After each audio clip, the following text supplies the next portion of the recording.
Hello family, welcome back to my new blog video. আর আশা করছি তোমরা সবাই ভালো আছো, আর আমি তো ভালোই আছি। আর সবাইকে জানাই good morning, happy new year. তো আজ আমি চলে যাচ্ছি একটু সকাল সকাল প্র্যাকটিসে। তো প্র্যাকটিসে যাওয়ার পথে দেখলাম বাজারে অতিরিক্ত ভিড়, আর এই বাজারটির নাম হলো বাসুদেবপুর হাট। এইখানে তোমরা চলে আসলে কম পয়সায় পুষ্টিকর খাদ্য পেয়ে যাবে আশা করছি, নট কনফার্ম। তো যাই হোক, যারা সবজির ব্যবসা করো অবশ্যই এখানে চলে আসবেন সবজি কিনতে। তো গাইস, এবার আমি চলে যাই প্র্যাকটিসের উদ্দেশ্যে। রাস্তা ধরে এগিয়ে গেলাম, তো যাওয়ার পথেই বৃষ্টি পড়লো। তো দেখে নিই নির্মলবাবু কী বলছে। গাইস, আমরা অনেক কষ্ট করে ব্রিজে উঠছি। ব্রিজটার হাইট খুব উঁচু, আর কি বলবো। তো এখন যাচ্ছি আমরা প্র্যাকটিসের দিকে। খুব সাহস করে ব্রিজের উপর উঠলাম।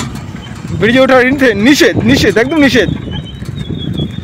আমরা সব মোদি ফদির থেকে পারমিশন নিয়ে এই ভিডিওটা করার জন্য ব্রিজের পারমিশনটা নিয়েছি নাকি। তো যাই হোক, চলো, পারমিশন পেয়ে যাওয়ার পরে এই ব্রিজে আসা আমাদের। তো গাইস, দেখতে পাচ্ছ আমরা এসে গেছি। বড় পিলার রয়েছে, হ্যাঁ, বড় পিলার রয়েছে। মমতা ব্যানার্জি, মোদি, সবারই একটা পারমিশন আছে ব্রিজে ওঠার। ওদের থেকে সেই পারমিশনটা নেওয়া। যাই হোক, চলো, প্র্যাকটিসে যাচ্ছি যখন ভালোভাবেই যাই। এই দেখো, দেখতে পাচ্ছ, এখন আর প্যাডেল মারবো না, বুঝলেন? আর প্যাডেল মারবো না, আরামসে চলে যাবো সেই দক্ষিণেশ্বর, বাঁকুড়া, বীরভূম ঘুরে একবারে বাড়ি।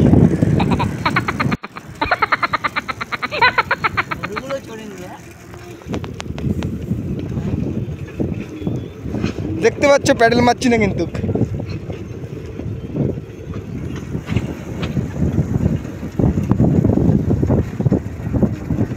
जय भोले बाबा, गणपति बप्पा, भोले बाबा। अरे कहना क्या चाहते हो? এই পথ যদি এমন ঢাল হয় তাহলে প্যাডেল মারতে হবে না, তোমরা বলো তো কেমন হতো। আর এই হচ্ছে আমাদের টোল ট্যাক্সের জায়গা।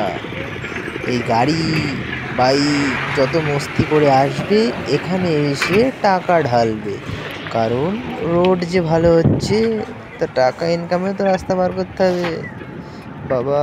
এগুলো হচ্ছে কে বলে পলিটিক্স চাল। তো যাই হোক, এসবে আমার লাভ নেই, চলে যাই মাঠের দিকে, চলো। তো গাইজ, মাঠে এসে পৌঁছে গেছি। এবার যাব ড্রেসিং রুমের দিকে। সেখানে গিয়ে আমরা ড্রেস করে নেবো। আমাদের ডেলিকার রুটিন এটাই আছে, ঠিক আছে, প্র্যাকটিসের। তো চলো মাঠের দিকে যাওয়া যাক। এই হচ্ছে মাঠের গেট, আর ওই দিকে হচ্ছে সব বসার জায়গা রয়েছে, ড্রেসিং ফেসিং করার জায়গা, ওখানে গিয়ে ড্রেসিং করবো। তো চলে যাওয়া যাক।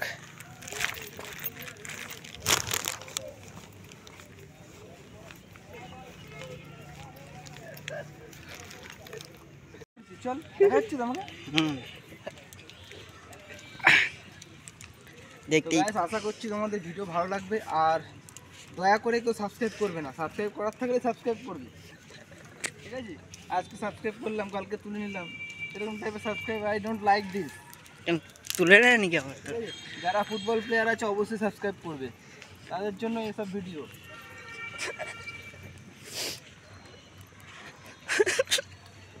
আশা করছি ভিডিও ভালো লাগবে, দেখতে থাকো। আরও কিছু প্র্যাকটিস শুরু হওয়ার আগে তোমাদের ভিডিও করে নেবো একটু, তখন দেখিয়ে দেবো। গ্রাউন্ডটা দেখিয়ে দিই, কি বল গ্রাউন্ড? হ্যাঁ, তো গাইস, ড্রেসিং রুমের দিকে চলে এসেছি। তো এবার ড্রেস ফ্রেস করে নেবো। সব প্লেয়াররা রেডি আছে এখানে, ঠিক আছে? এই হচ্ছে আমাদের টিমের অনার। হ্যাঁ, ওদিকে দূরের জন্য দেখা যাচ্ছে না। তো যাই হোক, চলো। সো গাইস, আমার ড্রেস আপ হয়ে গেছে, এবার খালি জার্সিটা পরা বাকি। তো জার্সিটা পরে নেবো। আর এটিএসের নতুন একটি ভিপস তৈরি করা হয়েছে, যেটা হচ্ছে পিছনে খুব সুন্দর করে এটিএস লেখা, কালারটাও খুব সুন্দর, কিন্তু সাইজটা একটু লার্জ, এক্সেল এরকম। তো যাই হোক, আমাদের ওয়ার্ম আপ শুরু হয়ে গেছে, তো ওয়ার্ম আপ করে নেবো। আর একটা কথা তোমাদের বলেছিলাম, যেটা আমি তোমাদের দেখাতে পারবো না, সেটার জন্য আমি খুবই দুঃখিত। যে আপনাদের ভেবেছিলাম আজকে আমি পুরো ফুল যে প্র্যাকটিস এবং ম্যাচ আজকে হবে, সেই ম্যাচের ভিডিওটা পুরো আপনাদের সামনে তুলে ধরবো, ক্যামেরার পর্দায় ওটাকে বন্দি করবো। তো সেটা হয়ে উঠতে পারলো না, কারণ একজনকে বললাম যে আমরা যখন মাঠে নামবো খেলার জন্য তখন একটু ভিডিওটা করি, কিন্তু সে আমার কথায় সে মানে আর কি বলবো, কোনো পাত্তাই দিল না, যার ফলে আর তোমাদের ভিডিওটা দেখাতে পারলাম না। আর গাইস, এইটা হচ্ছে আমাদের প্র্যাকটিস শেষ হয়ে যাওয়ার পরের ভিডিও, যেটা খুবই দুঃখের সাথে তোমাদের বলতে চাই সরি। তোমাদের প্র্যাকটিসের ফুল যে ম্যাচ ছিল আমাদের সেটা দেখাতে পারিনি, তার জন্য সরি। এবার আমরা বেরিয়ে পড়লাম, বাড়ির দিকে রওনা দিলাম। তো রওনা দেওয়ার সময় হঠাৎ খুব জোর খিদে পেলো। তো এইখানে এই ধাবাটায় খুব সুন্দর সুন্দর রান্না হয়, ডিম টোস্ট থেকে শুরু করে পাস্তা, নুডলস, ভাত, তরকারি সবই পাওয়া যায়। তো এইখানেই বসে একটু ভাবলাম পেট পুজোটা করেই ফেলি। তো যাই হোক, এখানে এসে বসলাম, বসে একটু রেস্ট টেস্ট করার পর অনেক লোক আছে একটু চা খোর, তারা চা খাচ্ছিল, তার জন্য দেরি হচ্ছে।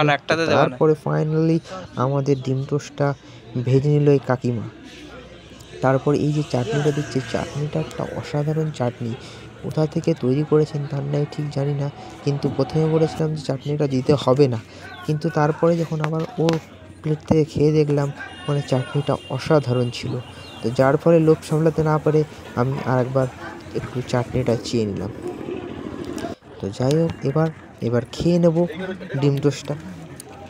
প্রথম বাইট খাওয়ার পরই বুঝে গেলাম যে চাটনিটা অসাধারণ ছিল, তো যার ফলে আমাকে আবার পরে নিতে হয়েছিল আর কি। ঠিক আছে বন্ধুরা, তোমরা দেখতে থাকো আমার এই ভিডিও, আর আমি খেতে থাকি, তোমরা আমার খাওয়াটা একটু দেখতে থাকো, আর অবশ্যই চ্যানেলটি সাবস্ক্রাইব করে দেবে।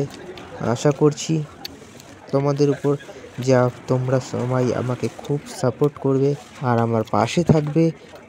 তো চলো বন্ধুরা, টাটা বাই বাই, দেখা হবে নতুন আরেকটি ব্লগ।